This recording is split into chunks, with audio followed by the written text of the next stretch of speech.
We'll just chit-chat a little bit. I want to get caught up with Harry. I haven't talked to Harry. How have you been? Been okay. Let's see. It is 72 degrees. So, I know. I met your demands. Yep. So I've finally officially signed my 2020 wall contract. Good. You're off. Am I on now? There you go. Yes, I have my switch back. Yes. Oh, no. Shit. Yes. Did you just commandeer your own I got my switch back. You have that switch because of him. Do I? Dennis requires a switch because of his nose whistle. Oh, thanks, Dennis. I will now allow you to have first chair more often. It's sleep apnea, but you're awake. Well, there's that too. That's not. You're not wrong. Okay. All right. Check 1, 2. It's just very odd to be back in the studio because it's been so long. Yeah. Lace wants me to go, possibly get a sleep study. She says, doesn't think I was breathing there for 5 minutes. That seems like so it was just seems like a problem. I was surprised. Well, what hurt me was when I did my sleep study. Mm-hmm. Maybe turn that mic a little more towards me, so when you look this way, it'll hit your mouth more directly. There you go. That sounds good. Yeah. No, but when I did my sleep study, they're like, "Well, we want you to sleep all night, and then in the morning we're going to wake you up and keep you awake." So I'm trying to sleep at night, and it's quiet in the room. You can hear a pin drop, and the woman running the thing on the other side of the door is in an argument with her boyfriend for 4 hours. I'm like, I can't sleep. What are you? And then I find out in the morning, oh, we had a white noise machine and a fan that we didn't know you needed. And so then they're like, well, you need to stay awake at this point. And I'm like, I'm exhausted. I just kept nodding off. And right. Like, well, you're falling asleep, blah, blah, blah. You have sleep apnea. Well, I don't know if that's it. Yes. Sharing a group. Dear. And then I got about that tiny carpet cleaner. Yeah. It's awesome because, you ever wanted to clean a piece of carpet or something like that, but your big heavy floor was just too big to carry around. This one's light and portable, and I can actually take it out to my car. My car is exactly what I was thinking. Yeah. That's what that'd be great for. Yeah. So this ugly, nasty spot I'm actually made in the back seat, 1, because Gunther, 2, gym bag. Yeah, that's a good idea. Yeah, I can sit there and so I cleaned my front seats and, in the gross carpet in my used car. It's gorgeous. Which car? The Subaru. Oh, okay. You're supposed to go which Subaru? Which Subaru? Yeah, see the Forester. Because I still have the white Subaru. I can't break getting rid of it yet. We did finally get rid of the pod this week. That was fun. Which pod? Got a storage pod, because I was pulling everything out of the house to clean everything. That's right. Yeah, which I recommend. If you've been living in the house over a decade, it's great. I think that's a great idea because I've been here 6 years. Mm-hmm.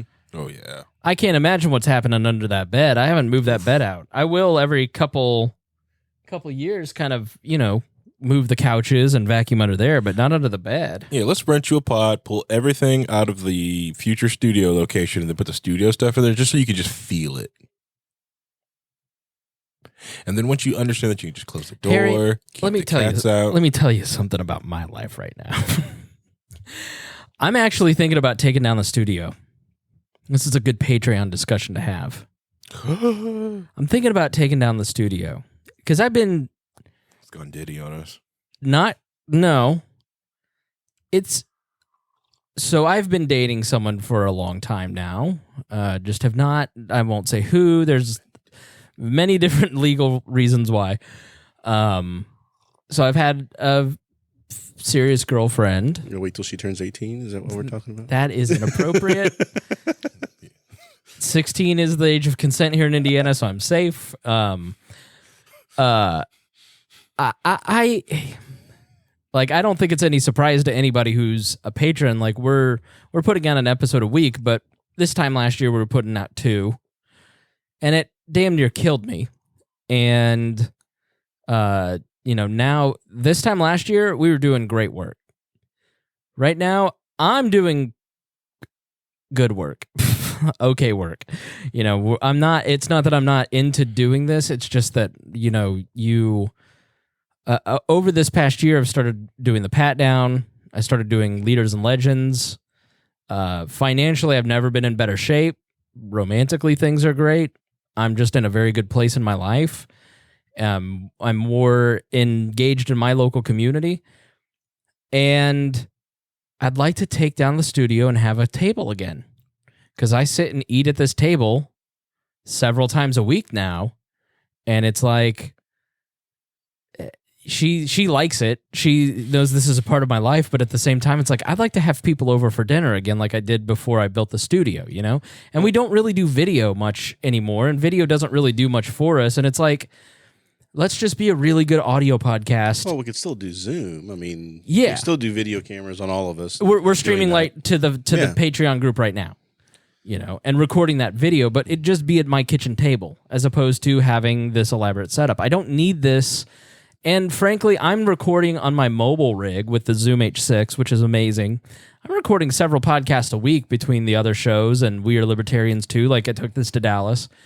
We're not sitting in here all the time, so it's like, why have this elaborate setup if you're not, you know, it's just once a week. You can just easily just pop up, you know, your 4 mics. I'm doing it with the other stuff. So I don't know. What do you guys think?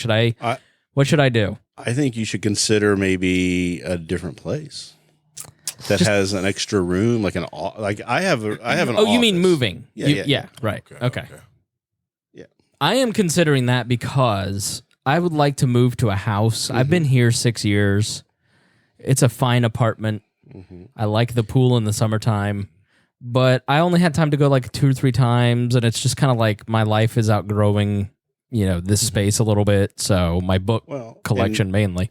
You've got the possibility of a family in the future. Yeah, you might want to head down that path. So extra bedrooms would probably be good for that. Harry, go into my bedroom. You haven't been here all summer long. Just go in my bedroom and look at what's going on in there with the books. All right. So this won't be weird.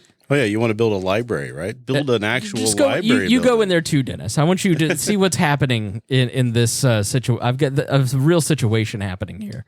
There's not a swing in here. There's no swings. I'm very celibate. I'll have to tell you what's going on in my place.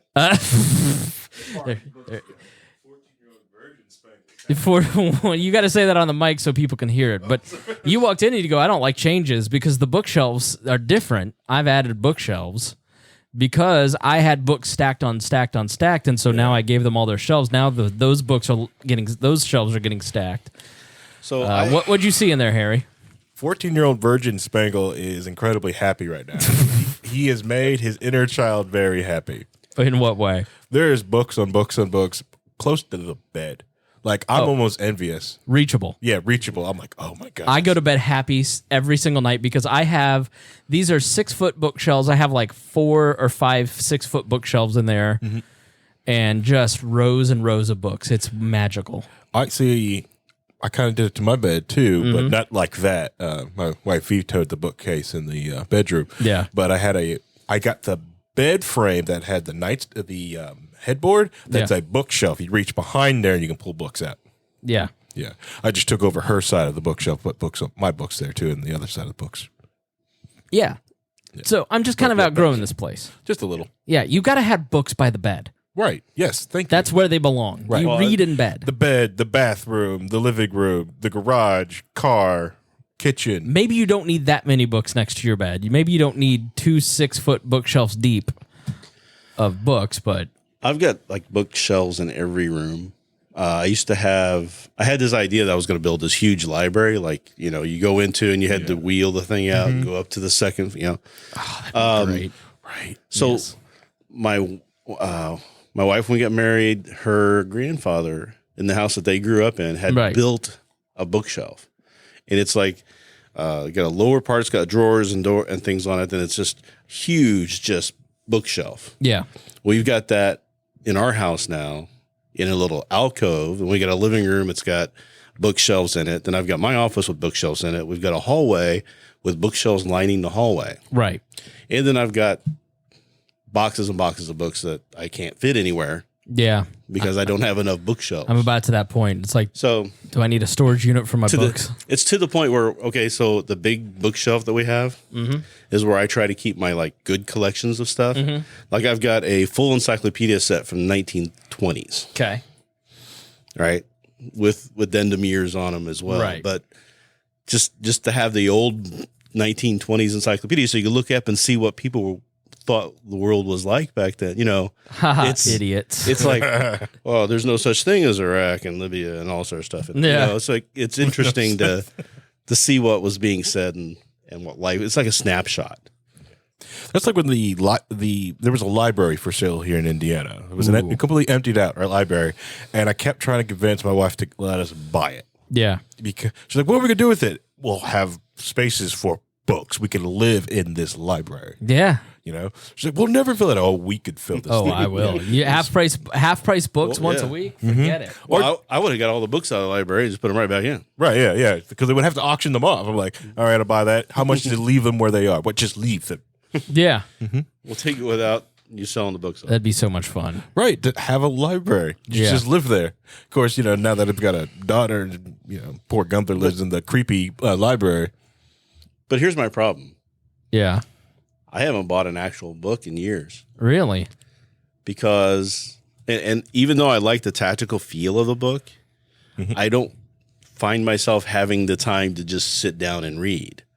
I have been forcing myself to make that time. Like I read probably 4 to 5 hours. You know what's helped me kind of get past the smartphone addiction and focus on the book is like I for $3 got D-Day by Stephen Ambrose, which is a great book so far. I'm like 150 pages deep in it, and I read that on Sunday. Right. But I bought the audiobook with my Audible credit, and I listen to the audiobook, or I get it from the library, the audiobook from the library, and I read while I'm listening, and it keeps me on pace, and man, I'm just flying through pages. That's what. So I just bought the audiobook. I joined Audible years ago, and I've just been tearing through Audible books because I drive, I'm sitting around, I'm working on stuff. I can just take my headphones and I can just go, like I go to the store, I can listen to headphones in the store, listen to the book.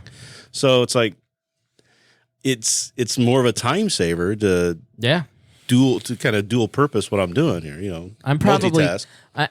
being focused on listening to less podcasts and more audiobooks. I'm probably finishing about a book a week right now because of audiobooks. Oh yeah, audiobooks just the way to go, especially when you find the good. Oh yeah, the guys do a really good job of it. Like just I'm listening. I'm listening amazing. to a cruel and shocking act about the Kennedy assassination. It's really long.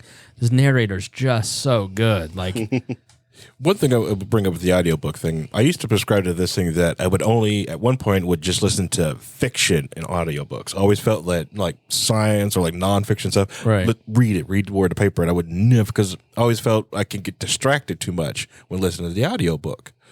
But from doing podcasts or something, I think I've trained my brain to be able to do like nonfiction audiobooks. You know, before, like when I first started listening to audiobooks, I couldn't do it. Yeah, just too distracting. Well, the one book I read, the 3 Lives of James Madison, which is like 800 and some odd pages, right? So it's like so many hours in audio, but it was just the guy doing the audio for it was not bad, except that he was slow when he talked. So I just turned it up a little bit. And I saw it in the reviews for the book saying this is a great book, but the guy, I have to put it on 1.4 or 1.5. So I tried it and I'm like, oh, it's great like this. I mean, it sounds really good at that speed. I'm sure Jeff Riggenbach is the nicest libertarian on the planet, but he narrates, I think he worked with Mises, or he reads every libertarian book on known demand. For New Liberty, the even David Bowe's book, like, and I just can't get into his voice. It's like there's nothing wrong with it. He's a great reader. He's a great narrator. It's just pacing, like there's something about it where it's too, I don't know.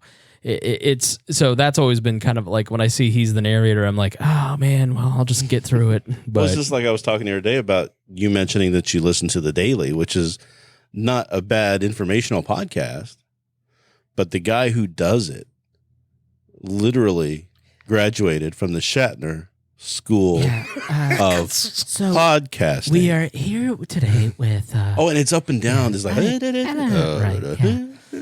I don't get the whole effeminate thing. Like, and then they try to overproduce it so much where they're popping clips in the middle of the interview. I love that though. It's really good, but I don't think they do it very. I think it's too clipped. Yeah, like they need to fade a little bit more or something like that to make it sound a little more of a flow. Right. It just seems like it just hammered in. Yeah. So I'm thinking about taking the studio down sooner rather than later, just to kind of simplify things. Just kind of like, listen, We Are Libertarians was my identity for so long, and I needed to glom onto that because that's what I just needed to get through my divorce. I needed to get through that stuff, and like now, We Are Libertarians is a part of my life, of a very full life, and so it's like to have so much of your space dedicated to this thing is just like, I don't know, I'm not embarrassed by it, but it is kind of like, let's make this less extra. Well, and the fact that you can do remote podcasting, we could start doing We Are Libertarians anywhere. Yeah. We'd still, it's nice to do it here. It's easy to roll, I wouldn't sell any of this stuff, but like, until you get a new place. Yeah. With its own studio in it. What happened to I thought you guys were talking about renting a studio out. It's just financially not there. Yeah. It's the reality is that I have had good financial success producing a podcast, being on a podcast, this podcast, like, the reality is that a lot of the Patreon money, like I said, the last time we were here in the studio, I made $15,000 in 2018 on We Are Libertarians, and it cost me $18,000.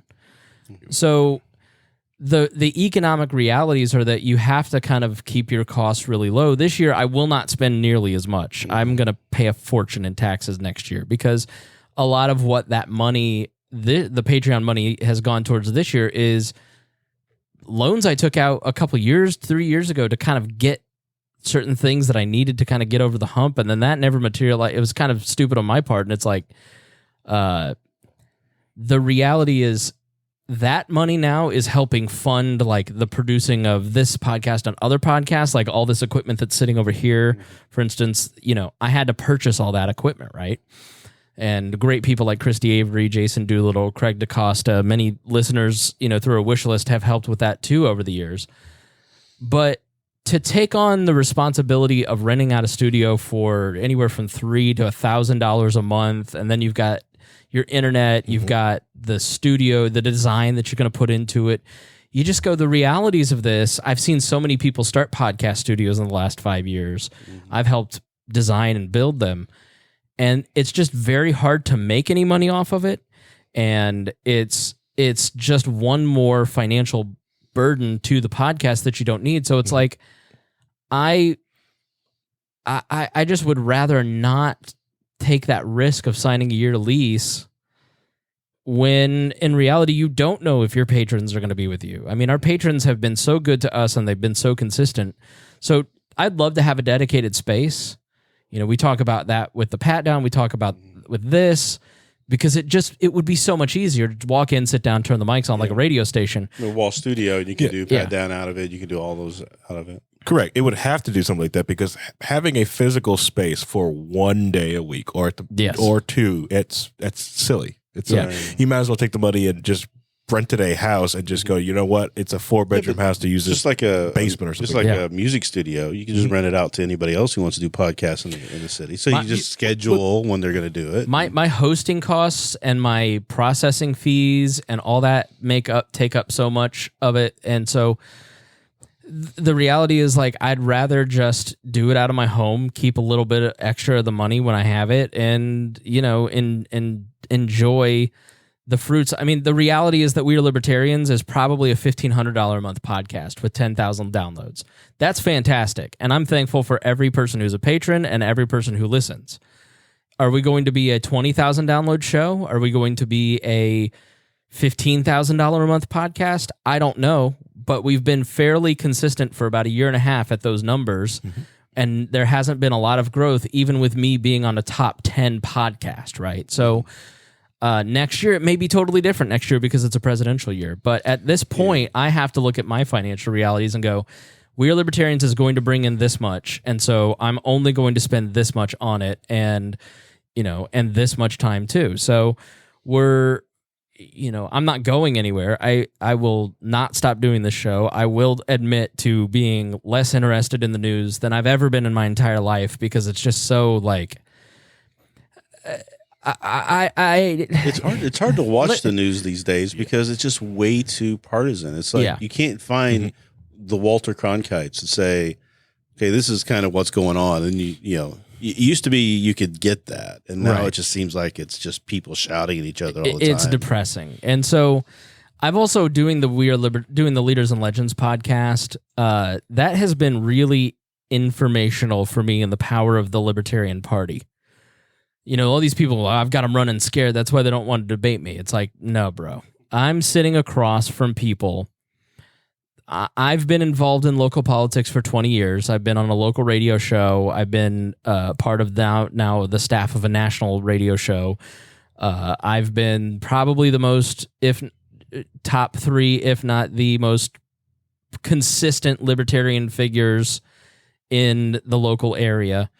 I'm sitting across from the people who really make decisions, the real power, the real establishment, the real money in this town. Not one of them knows who I am. And if they find out I'm a libertarian, it's a novelty to them. Like the gut kick that it has been for me to realize that all the efforts of the last 10 years in trying to grow the Libertarian Party and to be involved in it and trying to help candidates, it literally has zero, and I mean zero, impact on people who actually make decisions in this town. And so you just go, and I know that's probably disheartening for people to hear, but because it's been disheartening for me, and that's why I'm saying it to our patrons and not on the big show yet. But so then I have to look at that and I have to go, well, then what is the reality? What is the purpose of this show? If you're not going to make political change on your local level, now I'm in a top 12 city, right? So I'm not in Newcastle like the Boss Hog guys can make a big impact in a small town. But if I'm going to make no political impact, what is the purpose of this show?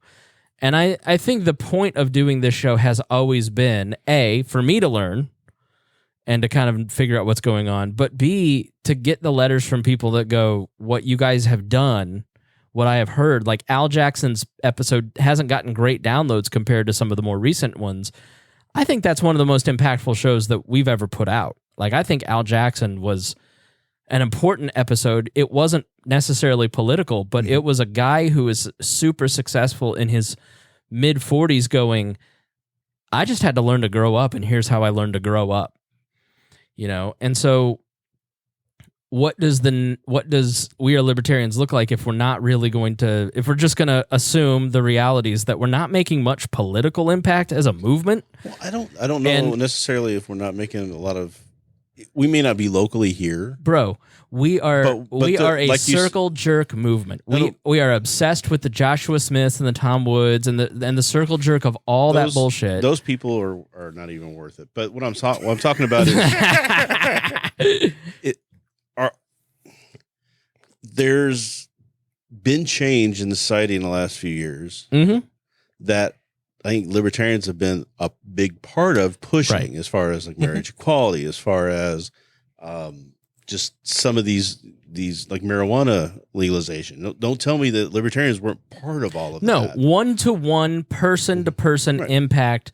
That's where we have made change in the people that are listening to this are patrons. They have been personally impacted by this show, the ideology. It's been personally meaningful to them.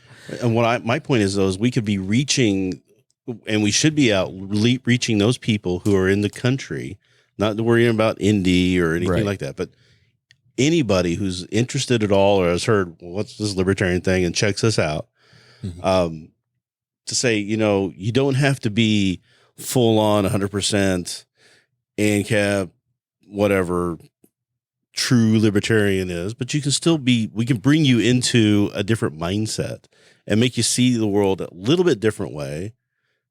And from that, they can grow and do their thing and make impact in their own lives and their own communities. And that can be all over. We don't have to. I think that's the point, is that libertarianism is hugely impactful for people's minds, and it is very valuable.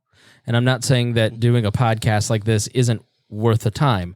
I'm saying I have personally for so long been so focused on political change and the people like Roger Paxton that I was just like, man, you don't get it. You don't get it. You don't get it. I'm like, he's like, no, you don't get it. And I just sort of sitting in front of elite after elite in the city and them sort of like Bart Peterson, the former mayor, sort of like he knew he had seen me, but he didn't know how he knew me. Now, we didn't tell him I was Abdul's producer because that would have not gone well because they don't, there's many reasons. But, you know, there's been a few people who just kind of like, yeah, I heard you were doing a libertarian thing.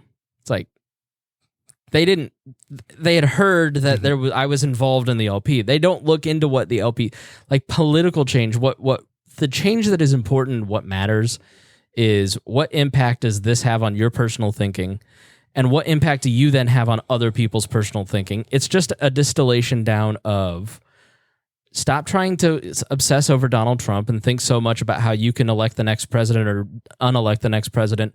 Think more about the 30 people that you come into contact on the daily basis and how do you personally interact with them. It's almost, in my mind, over the last year, I think where this show has gone and where I have gone is from from less political to more sociological.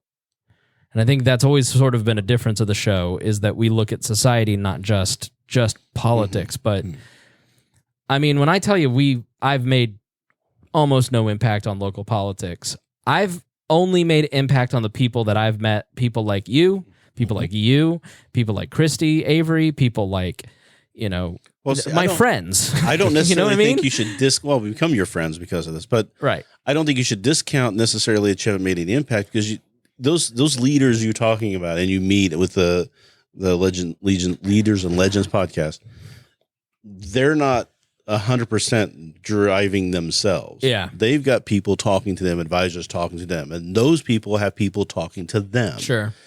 We impact half a dozen or 10% or 15% of those people. Those ideas get up to and filter up to those leaders, and they're not going to know who originally got those ideas into their little circle, but it still makes an impact. We still get ideas flowing through a chain that eventually lead to those leaders. Those leaders can accept them or not, and it could have an impact on them. And I think that we see that happening. Yeah, with Rupert, for instance, when Rupert with vocational education and we need to reform education to allow more vocational training, Mike Pence tested really well, started running commercials on it, got elected governor, and enacted a somewhat similar form to what Rupert had been proposing on the trail. So libertarians do have an impact. I'm just saying that the way that we as a movement talk about politics and we talk about the things that we care about,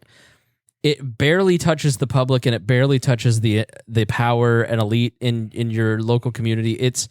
There's just too much circle jerk. And Christians, like in the Christian world, they get into that too, where it's like, you're antinomianism and no, I'm Calvinist. And you're like, who gives a, you know, like nobody cares. Like quit arguing about the theological points of libertarianism when in reality, what people want is they want to know like, how can the world be better? How can I make the world a better place is maybe the way to put it. I just don't care about what most libertarians are talking about anymore. I just don't. And I think it's because they keep talking about the same things that are just not like nobody else cares about. Yeah. Right. It's as my life has become more normal, more normie and less libertarian-y, I find myself being more and more disconnected. I only think that will make our content better, but you know, I don't know. So that's kind of where my head has been lately. And so I don't know. I just felt like saying that out loud, talking to you guys. Your thoughts, Harry. So you got a little shell shock looking at the real power structure of Indianapolis, and you just kind of expected being there like, no, I've seen this court gesture before, but right. You've realized. No. That's exactly what it is. Now, here's the funny thing. Not to give away trade secrets, Rob and I went on this show on that particular podcast. we're the number one downloaded episode.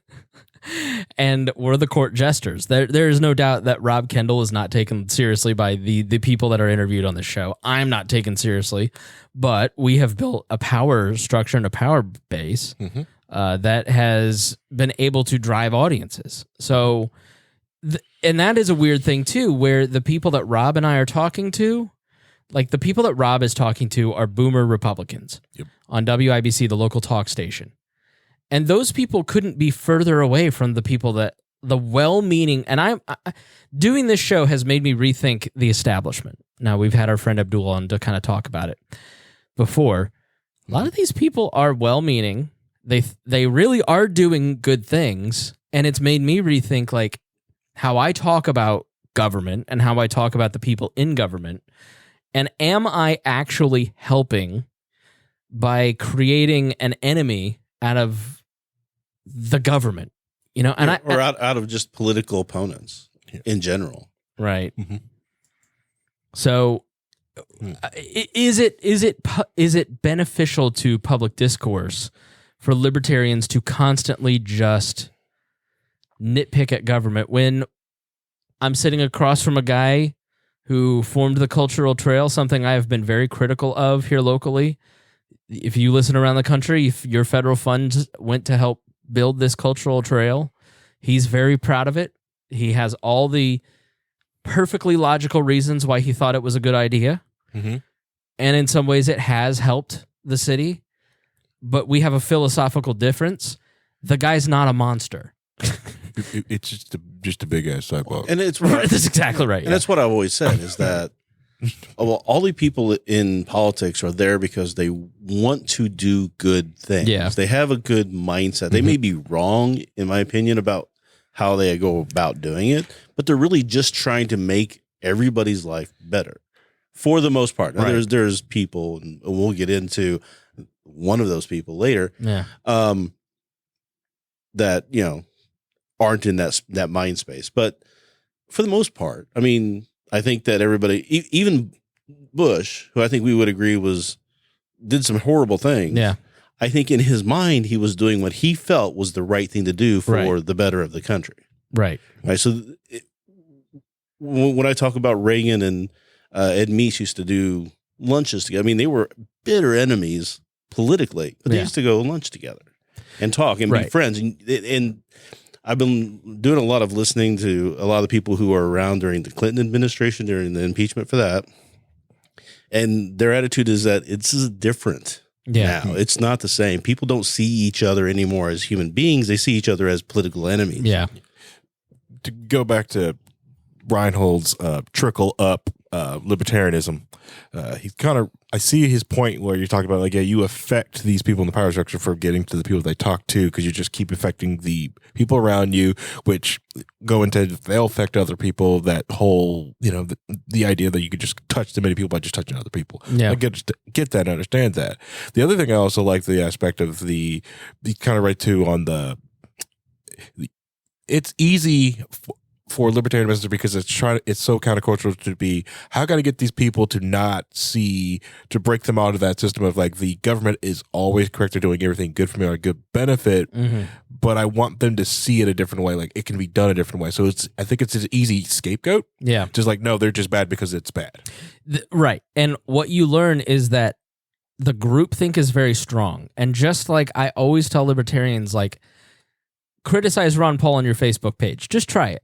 I want you to see the groupthink that libertarians, the most independent-minded people on the planet, have. Oh, I got it today because I mentioned something about Ron Paul, and I'm like, you're not a real libertarian if you don't believe that Ron Paul is the most successful libertarian candidate. I mean, he's a Republican. Well, I'm very worried about... Well, technically, he still has his lifetime membership. Yeah. I'm very worried about the libertarian movement next year and just full embrace of the Donald Trump movement. And it's gonna be brutal. It's gonna suck because all these people who joined the libertarian movement, quote unquote, and flirt with the Richard Spencers of the world. But I think we learned the lesson from 2 years ago, didn't we? Or a year and a half ago, where a lot of people are making a lot of noise and say a lot of things, but the real power structure in the party, is gonna let that kind of stuff happen. I know it's a lot easier in the Libertarian Party because it's a smaller thing and things can swing and people are a little. I just don't. bent, I honestly don't care. Like I was offered by the convention organizers probably the most prime table that we could possibly get, and I said, I'm sorry, I'm not going, because I'm just not going. I don't like, the only reason that I would go to the Libertarian Party convention is to see friends. And I have a little different thing because I enjoy. So a lot of people go to the convention and they hang outside the room and they're talking and doing this and making deals. I love being in that room. Yeah, because you're a fucking nerd. I love the Robert's Rules of Order. Nerd. I like the parliamentary system. I like Harry's not worn a different hat in 4 years. Yeah, Nerd. Fucking nerd. Yeah, I wanted to go just to hang out with my buddy Spangle and drink with Christy. Yeah, now I could just if I go, I can just drink with Christy. As a vacation, it'd be great. Yeah, that's why I was going. But I could care. Where is it this year? Here in Indy somewhere. Right? No, Not the National Libertarian. Oh, yeah, the Nationals in Texas, Austin. Austin. Yeah. See? Yeah. I love Austin. Go drink, get some Tex-Mex. I'm also taking too much time off work for the pat down, so I can't. But I'm going to be touring. I'm actually I'll talk about stand up on the big show. My first appearance on stand up. Did you hear about this? Yeah. Did you hear about this? I watched you hear about it. this? I watched It's it. linked. Yeah. That's my whole act. Did you hear about this? It's in the news today. All right, let's get started so we're not here all night. Harry, final thoughts. You look like you're constipated with words. Oh, I was just going to say, one, I'm glad I wish you bombed. Why? Because you would do it again. I really feel like you did it so and kind of okay that you probably won't do it again. But if you would have bombed, you would have been like, here, like, not doing that again. I'll show them. No, I would never have got it. No. Think so? No, I'll explain on the big show. So listen to the next episode. We'll just pause this and then we'll jump right into the big show here. That'll be a really big show. So, all right. Thanks for being a patron. We really do appreciate your contributions. You guys keep everything, all the wheels lubricated, all the great shows like Brian Nichols and Trisha Stewart and this podcast. Without you guys, we wouldn't exist. Like if I had to pay all the bills, I couldn't afford to do it. So we would stop, and it's just nice to be here with my friends, and hopefully you get a lot out of this content, and I know you do because you give so generously, and we thank you so much for doing that. So my dear patron friends, we'll talk to you soon.